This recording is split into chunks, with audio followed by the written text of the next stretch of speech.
for every 45 minutes that you're stagnant, that you're still, it takes about 7 minutes to unwind that trauma on the body. And remember, not moving is trauma. Every cell of your body, this is the simplest thing I can share with you, not moving is trauma. Every cell of your body needs something that we call, this is my favorite nerdy word, cellular mechano-nanotransduction, which is the act of like squishing, rotating, pulling, compressing the body on a cellular level. It's how we express our DNA transcription. It's how we get proteins and hormones to travel through the body. It's how the interstitium starts to delineate or disperse fluid. So that squishing is crucial. So for every 45 minutes that you are still, it takes about 7 minutes to unwind that trauma. For every hour and 15 minutes that you are still, it takes about 30 minutes to unwind that trauma. So what they say is, and again, what they say is that this trauma is exponential. That every moment you are still and not moving and stagnant, we start to grow inappropriate fibrous relationships through layers. We start to build ourselves into that shape in which you stay. So, stand up, move around.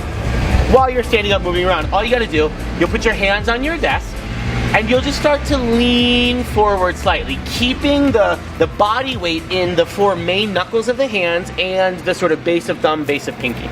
So you kind of lean forward, forward, forward. You lean back. You could do fun things like take circles. That's interesting. If that's a lot of pressure, then you don't lean so far forward. So you'll start to slowly over time be able to increase the angle of extension of the wrist. One thing you might find is interesting, especially if you do have a lot of mobility, if this feels good for you, is coming to a relatively neutral extended wrist, and then working to actively lift your fingers up off of the desk, up off of the table. This is way harder than it seems like it should be. Spreading the fingers, extending the fingers, lifting them up, lifting them up, lifting them up, and if you can come forward, you do that. Whew. Okay, once you've done that, the last little bit you'll do is you're gonna work on the other side. So, you're gonna flip your wrist over, bring the back of your hand onto your desk. Unlock your elbow, and then what I want you to do, this is where it gets super fun, is I want you to keep your torso as upright as possible and then start to make a fist. Like squeeze it in, make a fist, come on index finger, squeeze it in, squeeze, and then let it go. Again, that's another one of the little movements, actions you're gonna find is like shockingly hard. But working on that every day is going to give you a ton of mobility, a ton of differentiation through the layers, and over time will help you, because the deal is, this is the world we live in.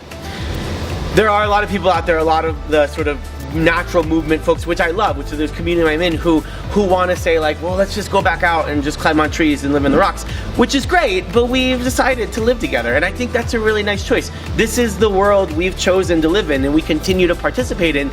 So instead of running away to a mountain and living in a cave, we can find ways, which is cool, do it if that's your jam, but we can find ways to take good care of us in the choices that we do make.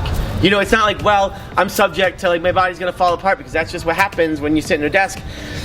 That, like, let's reframe that. Let's find another way to sort of live together, to rock it out in this world.